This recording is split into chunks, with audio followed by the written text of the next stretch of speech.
என்னை கொலை செய்கிறவனை எனக்கு வக்காலத்து வாங்குற வக்கீலுடைய தகப்பனாருக்கு போன் பண்ணி இந்த தௌஃபிக் போன் பண்றான், மிரட்டுறான். இவனை கேட்கறதுக்கு இங்க ஆளே கிடையாது. நீங்களும் கேட்க போறது இல்ல. வாழ்க தமிழகம், வாழ்க தமிழக மக்கள். அவர் ஒரு காவல்துறையினுடைய ஒரு உதவி ஆய்வாளர் வரைக்கும் இருந்தவர், பணியாற்றியவர், தமிழ்நாட்டினுடைய முதலமைச்சர் இல்லம் வரைக்கும் வந்து பாதுகாப்பு பணியில் இருந்தவர் என்கிற இந்த அளவிற்கு கான்டாக்ட்ஸ் இருக்கிற ஒருத்தர் நிர்கதியாக கைவிடப்பட்டு விட்டார் என்று சொல்வது வந்து ரொம்ப அதிர்ச்சிகரமாக இருக்கிறது. இப்போ நமக்கு இருக்க கேள்வி என்னன்னா, பொதுநலன் சார்ந்து யாராவது பாதிக்கப்படுகிறேன், எனக்கு இப்போ உயிருக்கு அச்சுறுத்தலாக இருக்கிறது அப்படின்னா அது காவல்துறையினுடைய செவிட்டு காதுகளுக்கு கேட்காதான்னு ஒரு கேள்வி இருக்கு. ஒவ்வொரு முறை நம்ம பலியாடு மாதிரி ஒரு மனிதனை கொண்டு போய் ஒரு கொலைக்களத்தில் நிப்பாட்டிட்டு ரத்தம் சிந்தியதற்கு பின்பு, உயிர் பறிபோனதற்கு பின்பு தான் காவல்துறை செய்கிற எல்லா தவறுமே இந்த ஆட்சியின் மீதான கணக்காக தான் எழுதப்படும். ஏன்னா கடந்த காலத்திலே அப்படின்னு எழுதப்பட்டிருக்கு. சாத்தான் குளத்தில் இருக்கிற எஸ்ஐ போய் ஒருத்தனை அடித்து கொலை பண்ணுறேன் அப்படிங்கிறத அரசு நுண்ணறிவு பிரிவின் மூலமாக முன்கூட்டியே நடவடிக்கை எடுக்க தவறுனா இந்த ஒட்டுமொத்த பழி பாவத்தையும் இந்த அரசு சுமந்துதான் தீர வேண்டும்.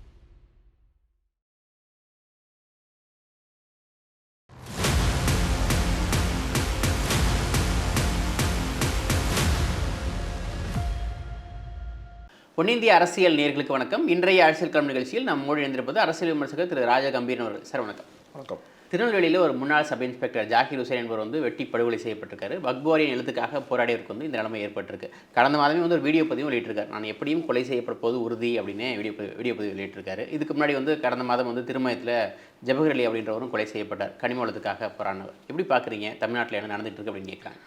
நிலத்தகராறிலே வந்து கொலை செய்யப்படுவது, குறிப்பாக வந்து கனிம வள கொள்ளை, மணல் கொள்ளை சார்ந்த விஷயங்களில் வந்து கொலை செய்யப்படுவது அப்படிங்கிறது எந்த ஆட்சி வந்தாலும் அதனுடைய ஆட்சி மாறினாலும் காட்சி மாறாது என்று சொல்லக்கூடியதை போல தொடர்ச்சியாக இது போன்ற ஒரு மோசமான நிலைமை வந்து இருக்கிறது. ஒரு சிலர் தான் வந்து பொதுநலன் சார்ந்த பிரச்சனைகளிலே வந்து தவறுகளை தட்டி கேட்கக்கூடியவர்களாக இருக்கிறார்கள், ரொம்ப விதிவிலக்கானவர்களாக இருக்கிறார்கள். பெரும்பாலான பேர் என்ன செய்கிறாங்கன்னா, நமக்கு ஏன்பா வம்பு, நமக்கு தேவையில்லாத பிரச்சனை அப்படின்ட்டு பொதுமக்களில் பல பேரும் ஒதுங்கி போகக்கூடிய குணம் கொண்டவர்களாக இருக்கிறார்கள். ஒரு சிலர் வந்து என்ன செய்கிறாங்கன்னா, சம்மந்தப்பட்ட இடப்பிரச்சனையிலையோ இது மாதிரியான கனிம வள கொள்ளை பிரச்சனையிலையோ வெளிப்படையாக வந்து அரசுக்கு வந்து முறையிடுகிற போது இந்த காவல்துறைக்கும் வந்து இது போன்ற தவறு செய்யக்கூடியவர்களுக்கும் இருக்கக்கூடிய கள்ளக்கூட்டு இருக்கு இல்லையா, இதுதான் பெரும்பகுதி கொலைகளுக்கு காரணமாக இருக்கிறது. இதில் கூட அந்த ஜாகிர் ஹுசேன் என்று சொல்லக்கூடிய அந்த ஓய்வு பெற்ற உதவி ஆய்வாளராக இருந்தவர், இன்ஸ்பெக்டராக இருந்தவர், அவர் சொல்கிறாரு, இத்தனைக்கும் அவரே ஒரு காவல்துறையினுடைய ஆய்வாளராக இருந்தவர். அப்போ இவருக்கு ஒரு உயிருக்கு அச்சுறுத்தல் இருக்கிறது என்று சொல்லுகிற போது இவர் வந்து ஒரு சாதாரண பாமரர் கிடையாது, பொதுமக்களில் ஒருவர் கிடையாது, ஒரு அஃபிஷியலாக ஒரு விஷயத்தை அணுக தெரியாதவர் கிடையாது. காவல்துறைக்கு வந்து ஒரு வழக்கு விசாரணைக்கு வந்து அச்சப்படுகிற, வருவதற்கே பயப்படுகிற சில பேர் இப்போ கூட சொல்லுவான், நான் போலீஸ் ஸ்டேஷன் வாசலையும் மிதிச்சதில்லை அப்படிம்பான். இப்போ நான் ஒருத்தன் வீட்டில் கல்லறிஞ்சானா அவன் எங்கே போய் பாதுகாப்பு கேட்பான்? போலீஸில் தானே பாதுகாக்க முடியும். அவனே அடியால் வச்சுக்கிட்டு தெரிய முடியுமா? கிடையாது இல்லையா? அப்போ அவர் ஒரு காவல்துறையினுடைய ஒரு உதவி ஆய்வாளர் வரைக்கும் இருந்தவர், பணியாற்றியவர், தமிழ்நாட்டினுடைய முதலமைச்சர் இல்லம் வரைக்கும் வந்து பாதுகாப்பு பணியில் இருந்தவர் என்கிற இந்த அளவிற்கு கான்டாக்ட்ஸ் இருக்கிற ஒருத்தர் நிர்கதியாக கைவிடப்பட்டு விட்டார் என்று சொல்வது வந்து ரொம்ப அதிர்ச்சிகரமாக இருக்கிறது. அப்போ இவரை போன்ற அதிகாரிகளாக இருந்தவர்களுக்கே பாதுகாப்பு இல்லைன்னா ஒரு தனி மனிதனாக இருக்கிறவனுக்கெலாம் எங்கே போகணும், யாரை பார்க்கணும்னு தெரியாதவன்லாம் இருக்கிறான். எங்கே போய் பெட்டிஷன் கொடுக்கணும், எங்கே போய் மனு கொடுக்கணும், யாரை போய் பார்க்கணும், எந்த அதிகாரிகிட்ட போய் சொல்லணும், எங்கே முறையிடணும் அப்படின்னு. இதில் இந்த நிலத்தகராறே வந்து என்னென்னா, அவர் பள்ளிவாசலினுடைய முத்தவள்ளி என்று சொல்வார்கள், அதாவது நிர்வாகியாக இருந்திருக்கிறார். அப்போ தனிப்பட்ட முறையில் ஒரு 36 சென்ட் இடத்த வந்து ஒருத்தர் வந்து கிருஷ்ணமூர்த்தி என்று சொல்லக்கூடிய ஒரு மதம் மாறி அந்த சொத்துக்காக தான் அவர் கல்யாணம் பண்ணியிருக்கிறாரு அப்படிங்கிற கருத்தையும் அவர் சொல்கிறாரு. அப்போ இதில் வந்து அவருக்கு வந்து ஒரு 2வது திருமணம் அந்த பெண்ணுக்கு நடந்திருக்குது, கிருஷ்ணமூர்த்திங்கிறவர். அப்போ இது வந்து அவருடைய கருத்து என்னவாக இருக்குன்னா, அந்த வீடியோ வாக்குமூலத்தில் சொத்துக்காகத்தான் அந்த பொண்ணையை வந்து அந்த முதல் கணவரிடமிருந்து அவர் பிரித்து கல்யாணம் செஞ்சுருக்கிறாரு அப்படிங்கிற மாதிரியான கருத்தை அவர் முன்வைக்கிறார். அது எந்த அளவுக்கு உண்மை அப்படிங்கிறது நமக்கு துல்லியமாக தெரியலைனாலும் அவருடைய வாக்குமூலத்தில் அப்படி ஒரு பதிவு இருக்குது. அப்போ வந்து நம்முடைய சமூகத்தை சேர்ந்த ஒரு பெண்ணை வந்து பிற சமயத்தை சேர்ந்த, பிற மதத்தை சேர்ந்த ஒருவன் வந்து காதலின் பேரால் வந்து உள்ளே வந்து கல்யாணம் பண்ணி அந்த சொத்தை ஆட்டையை போடுறதுக்காகத்தான் அதை செஞ்சானா அப்படிங்கிற மாதிரியான கருத்தையும் அவர் முன்வைக்கிறார். அப்போ இவருக்கு பொது பிரச்சனைன்னு வருகிற போது இது தனிப்பட்ட இடப்பிரச்சனைக்காக இது செஞ்சார் அப்படின்னு சொல்கிறாங்க. அது பள்ளிவாசல் சார்ந்ததாக இருக்கும் பட்சத்தில் தான் அவர் வந்து இது வக்போர்டுக்கு சொந்தமான வக்போர்டுங்கிறது வந்து என்னென்னா, எப்படி இந்து அறநிலையத்துறை வந்து கோவிலுக்கு வந்து புண்ணியத்துக்காக எழுதி கொடுத்த நிலங்கள், மன்னர்கள் கொடுத்ததுலேருந்து செல்வந்தர்கள் கொடுத்த நிலங்களை எல்லாம் கோவில் குலத்திற்கு எப்படி பயன்படுத்தி கொடுக்குறாரோ அதே போல தான் இஸ்லாமிய சமூகத்தில் இருக்கக்கூடிய செல்வந்தர்கள் தங்கள் நிலங்களை ஒரு பெரிய செல்வந்தராக இருக்கிறவர் தன்னுடைய நிலத்தின் ஒரு பகுதியவோ அல்லது ஒரு குறிப்பிட்ட இடத்தையோ வந்து வக்பு செய்வதுன்னு சொல்லுவாங்க. வக்பு செய்வது அப்படிங்கிறது என்னன்னா பொது நலனுக்காக கொடுப்பது, தானமாக. அதை பூரா ரெக்கார்டு வந்து மெயின்டைன் பண்ணி அந்த சொத்தை பாதுகாக்கிறது. அப்போ கூட சமீபத்தில் கூட வக்பு வாரிய திருத்த சட்டம்னு ஒன்று கொண்டு வந்து இந்த மாதிரி திருடணும்னு நினைக்கிறவங்களுக்கெல்லாம் அரசாங்கமே ஏற்பாடு பண்ணி கொடுக்கும். நீங்கள் அதுக்காக வந்து நீங்கள் வந்து கஷ்டப்பட வேணாம். இப்போ நீங்கள் சொல்கிறாருல இவர் இந்த கொலை செய்யப்பட்ட இசை சொல்கிறாருல, ஒருத்தர் வந்து கிருஷ்ணமூர்த்தி என்கிற தௌஃபீக் வந்து உள்ளே வந்து சொத்தை ஆட்டையை போடுறாரு அப்படின்னு வந்து என்னை மிரட்டினார், கொலை மிரட்டினார். இந்த மாதிரி மிரட்டெல்லாம் இனிமேல் தேவையில்லை.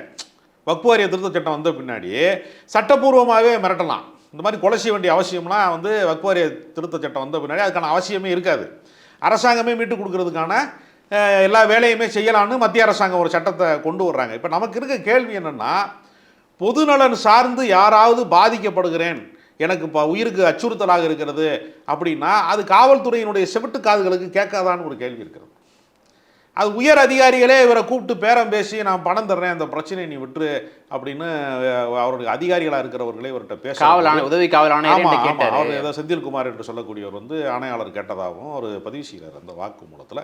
அதனால் அரசாங்கம் வந்து காவல்துறையில் இருக்கக்கூடிய குற்ற பின்னணி கொண்டவர்கள் அப்படிங்கிறவங்களை கண்டறிவதற்கு, இப்போ சமீபத்தில் கூட திருமாவளவன் சொன்னார், ஆணவ படுகொலை நடந்ததற்கு பின்பு நம்ம நடவடிக்கை எடுக்கிறத பற்றி எல்லா முறையும் பேசுகிறோம் இல்லையா, அதுக்கு பதிலாக ஒரு நுண்ணறிவு பிரிவு உருவாக்கி இதற்கெல்லாம் சாத்தியம் இருக்கிறது இந்த சூழலில் அப்படிங்கிறது. எப்படி உளவுத்துறை முன்கூட்டியே வந்து இந்த மாதிரி இந்த பகுதியில் வந்து பிரச்சனையாக இருக்குது, பதட்டமான பகுதியாக இருக்கிறது என்பதை முன்கூட்டி, இப்போ நீங்கள் ஓட்டு போடும்போது கூட என்ன செய்வாங்கன்னா வாக்குச்சாவடியில் பதட்டமான பகுதின்னு ஒன்று அறிவிப்பாங்க.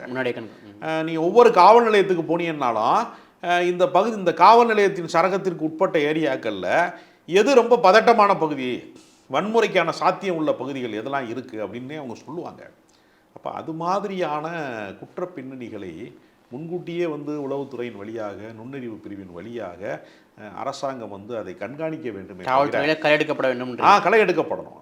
காவல்துறையின் மீது வந்து யாராவது வந்து குற்ற பின்னணி கொண்டவர்களாக இருந்தால் அவர் உடனடியாக சஸ்பெண்ட் பண்ணுறதுக்கோ அவர்களை பாதுகாக்காமல் இருக்கிறதுக்கு. ஏன்னா எந்த ஆட்சி வந்தாலும் காவல்துறையை பாதுகாப்பதுன்னு ஒரு நடைமுறை இருக்குது. ஏன்னா அவங்கள வச்சு தானே இவங்க சட்டத்தை நடைமுறைப்படுத்த முடியும். சட்டம் ஒழுங்கு நேரடியாக என் கைக்குள்ள இருக்குன்றாரு முதலமைச்சர். இல்லை, முதலமைச்சர் சொல்லுகிறாரு, முதலமைச்சர் கவனத்தை மீறி தான் இந்த தவறு நடக்கிறது.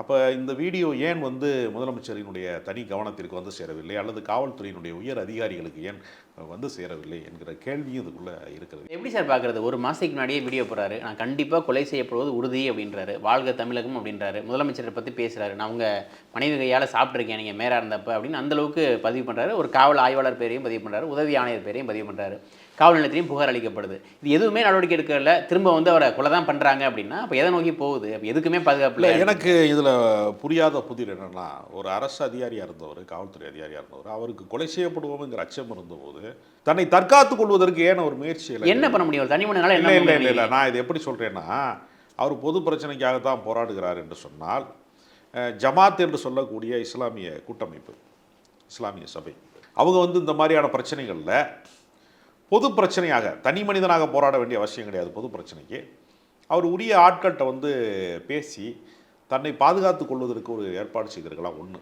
அப்படி இல்லைன்னா அவரே வந்து துப்பாக்கி லைசன்ஸ் வாங்கி வைத்திருப்பதாகவோ, தன்னை தற்காத்து கொள்வதற்கு இவ்வளவு பெரிய கொலை மிரட்டல் இருக்கிறது, எனக்கு அச்சுறுத்தல் இருக்கிறது என்று நம்பக்கூடிய ஒருத்தர் லைசன்ஸ் வாங்கி வைத்திருக்கலாம். காவல்துறை அவ்வளோ ஈஸியாக கொடுத்துருமா லைசன்ஸ்? ஒரு எஸ்ஐயாக இருக்கிறவர், அவருக்கு வந்து சட்டத்தில் வந்து முதலமைச்சர் இல்லை வரைக்கும் வேலை செய்தாருன்னு சொல்லும்போது அவருக்கு அதுக்கான ரைட்ஸ் இருக்கும். உயிருக்கு அச்சுறுத்தல் இருக்குதுன்னு சொன்னால் நீங்கள் அதுக்கான வந்து சட்டத்தில் அதற்கான வாய்ப்பு இருக்கிறது. அல்லது ஏன் வந்து இவர் வந்து ஒரு சிறிய வட்டத்தோடு நின்றுட்டாருங்கிறது ஒன்று. நமக்கு எல்லா கதவையும் தட்டி பார்த்துட்டேன், காவல்துறைக்கு கம்ப்ளைண்ட் கொடுத்து பார்த்தேன், முதலமைச்சர் செல்லுக்கு கம்ப்ளைண்ட் கொடுத்து பார்த்துட்டேன், என்னால் முடிஞ்ச எல்லாத்தையும் பண்ணிட்டேன், நான் கொலை செய்யப்படுவது உறுதி அப்படின்னு அவரே சொல்கிறார். அதுக்கு முன்னாடி என்ன பண்ணுறது? இல்லை, அவர் அப்படி ஒரு வக்பு வாரியம் இப்போ சொல்லுது துணை நிற்போம் அப்படின்னு. அவர் அப்படி ஒரு விரக்தியில் அவர் பேசுகிறாரு. இது வக்பு வாரிய தலைவராக இன்றைக்கு இருக்கக்கூடிய நவாஸ் கனி எம்பிக்கு வந்து இந்த பிரச்சனை தெரியுமா, அல்லது வந்து காவல்துறையினுடைய அவர் புகார் அளித்த அந்த நெல்லை பகுதி சார்ந்த இடங்களில் இருக்கக்கூடிய பிரச்சனையை அதை தாண்டி உயர் அதிகாரிகளை அவர் சந்தித்தாரா அப்படிங்கிற கேள்விலாம் அதில் இருக்கிறது. அது எப்படி வந்து அவர் வந்து தனிப்பட்ட தகராறாக மாறி நிலத்தகராறிலே ஒரு தனி மனிதன் கொலை செய்யப்படுவதைப் போல ஒரு பொது பிரச்சனை பேசியவர் கொலை செய்யப்பட்டார் என்று சொல்வது ரொம்ப வருத்தமாக இருக்கிறது. சாமானிய மக்களோட குரல்கள் வந்து காவல்துறையோட காதில் எட்டுறதில்லை அப்படின்னு அண்ணாமலை குற்றம் சாட்டியிருக்காரு. இங்கிட்டு எடப்பாடி வந்து வெறும் ஃபோட்டோ ஷூட் தான் நடக்குது, சட்டம் ஒழுங்கை கையில் வச்சிருக்கேன்னு சொல்லிட்டு ஃபோட்டோ ஷூட் தான் முதலமைச்சர் நடத்திட்டு இருக்காரு அப்படின்னு எடப்பாடி பழனிசாமி குற்றம் சாட்டிட்டு இருக்காரு. அதாவது ஒரு குற்றம் நிகழ்ந்த பின்பு தான் வந்து அது அரசுக்கு தகவலாக அது மாறுகிறது. அதுதான் நமக்கு இருக்க பிரச்சனை. ஒரு நீங்கள் எப்போவுமே நீங்கள் இப்போ ப்ரிவென்டிவ் ஆக்ஷன் என்ன இருக்குது, எல்லாமே ஒவ்வொரு தனி மனிதனுக்கும் பாதுகாப்பு அப்படி பேசுவது அப்படிங்கிறது வந்து ப்ராக்டிக்கலாக வந்து ரொம்ப பெரிய சாத்தியம் குறைவான விஷயம். ஏன்னா நீங்கள் காவல்துறையினுடைய அத்தனை பணியிடங்களும் நிரப்பப்பட்டாலும் நீங்கள் வந்து 7000 பேருக்கு ஒரு போலீஸ் தான் இருக்க முடியும்னு சொல்கிறான். ஒரு ஊரில் வந்து 30,000 பேர் இருக்கிற ஒரு நகராட்சி இருக்குதுன்னு வச்சுக்கோங்களேன். அந்த ஊரில் வந்து காவல்துறையில் எத்தனை பேர், போலீஸ் ஸ்டேஷனில் எத்தனை பேர் வேலை வைப்பாங்கன்னு பார்த்தீங்கன்னா 30 பேர் தான் வேலை வைப்பான். நீங்கள் சொல்கிறத நான் புரிஞ்சுக்கிறேன், யதார்த்தம். ஆனால் இது எக்ஸப்ஷனல் கேஸ் இல்லை, நியாயப்படுத்த சொல்கிறாரு. நான் வந்து இந்த படுகொலைகளை வந்து நம்ம நியாயப்படுத்த முடியாது, இது கொடூரமானது. இது நாளைக்கு இனிமேல் பொது பிரச்சனைகளுக்கு, சமூகம் சார்ந்த பிரச்சனைகளுக்கு யாருமே வந்து குரல் கொடுக்க முன்வராத ஒரு மோசமான ஒரு கனத்த மௌனத்திற்கு வந்து இந்த சமூகத்தை இட்டு செல்கிற, இந்த சமூகத்தினுடைய மனசாட்சியை தட்டுவதற்கு ஆள் இல்லாத ஒரு இடத்தை நோக்கி இது போயிடுங்கிற அபாயத்தை நான் உணர்றேன்.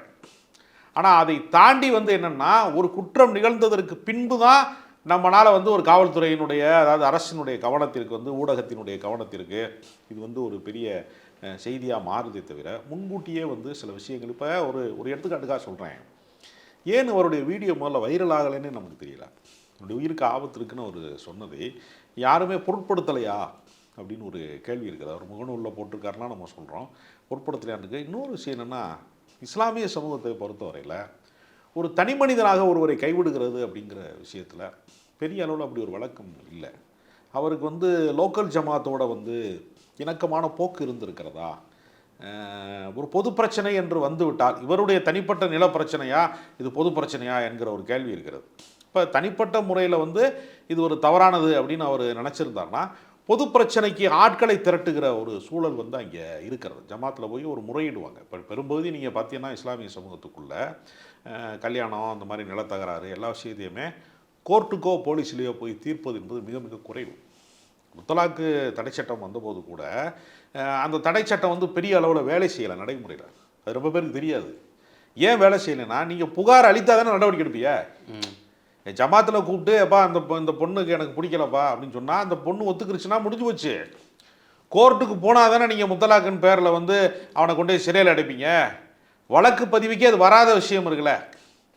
அப்போ அந்த சமூகத்திற்குள்ளேயே பேசி தீர்ப்பதற்கான ஒரு அமைப்பு ஏற்கனவே அங்கே இருக்குது.